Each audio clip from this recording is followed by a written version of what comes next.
Every spring in the desert north of Tucson, an unusual gathering takes place. People come from all over the Southwest in order to set up strange-looking contraptions and point them at the sky. If you were lost and stumbled onto this scene, it might scare you. Who are these people, you'd think? And what are they doing? Are they trying to contact E.T. or transmitting state secrets to the Russians? No, don't worry. You're in luck. They're just cooking dinner. It all got started when Nancy, my wife, when Nancy and I attended a solar cook-off that took place in Scottsdale in 1982. It was sponsored by the Arizona Energy Office. It was quite an event. They must have had at least 60 to 70 solar ovens out there. They even had disc jockeys parachute in and landed in there and emceed the event. And we came back to Tucson and we thought, geez, it'd be neat to stage a similar event here, but at the end have a potluck dinner. So we all got together and staged the event. And the first solar potluck, we had about 300 people showed up. We had quite an event. It was 105 degrees.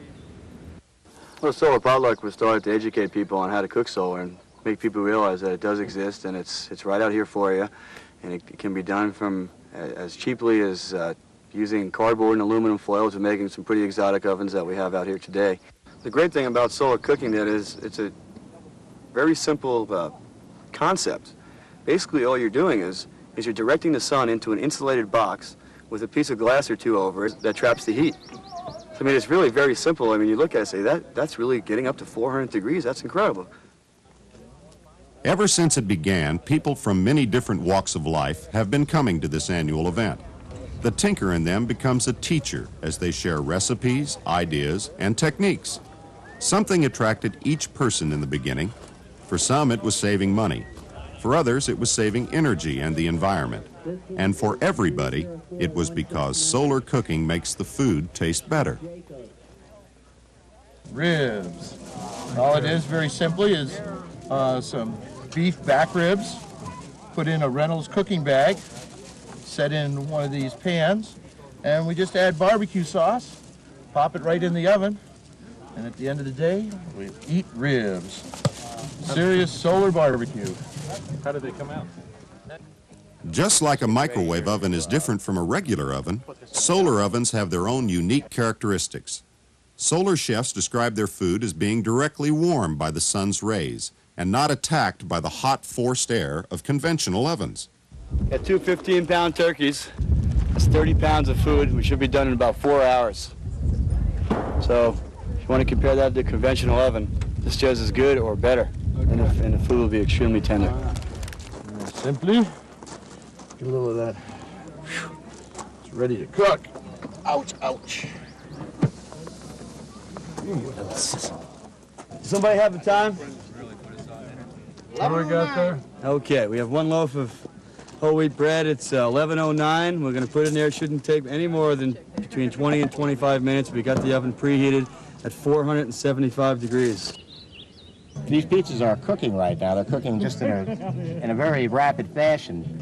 And I can see the reaction taking place in the bread. This was the substance for which we put the sauce on. And they're doing quite well because we have thermal mass in this particular oven. And what it does is it reflects the long-wave radiation coming out of the black steel metal we have here. It's 1/4 inch thick, which serves as the thermal mass. And right now it's giving off that heat, and the pizzas continue to cook. This is our whole objective out here. What this could do is possibly replace wood in many third-world countries. Approximately 2/3 of the world population cooks with wood, and this could supplement that. Two of the people at today's potluck, Barbara Kerr and Sherry Cole, were among the first to realize that solar ovens are more than just a backyard toy. You wouldn't believe what kind of devices I have put together in my backyard. And when we became aware that this solar box cooker concept was something that was really important and needed global exposure, she would look at what I was doing and say, they'll never use that. It's got to be simpler. And so she just has... In the third world, they still cook on fires. It's been done forever that way in Africa, Latin America, Asia, and the Pacific.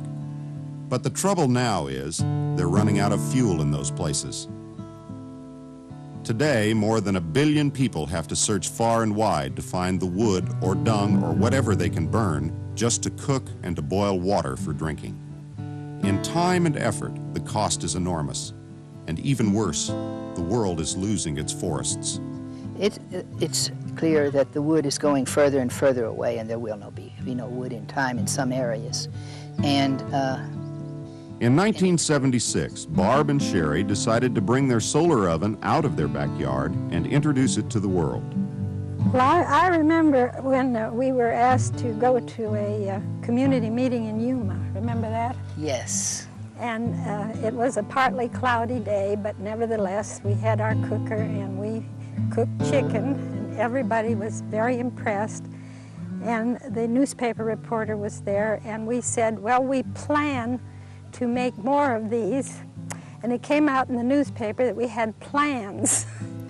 We didn't have the slightest idea how you make plans, but we got 125 orders in the next week, so we sat down and we made plans. we made the first plans. And we've been selling them ever since. There were several of these. Today, thousands of Kerr coal ovens can be found on every continent of the world. In 1987, the nonprofit organization Solar Box Cookers International was formed to spread the word, like Johnny Appleseed, about the Kerr coal cooker. Run largely by volunteers, the organization sponsors applied research, publishes educational materials, and initiates local workshops on a worldwide basis. This, on the level that we want to do it, should not make money. If it makes money, it would be taking money out of desperate areas.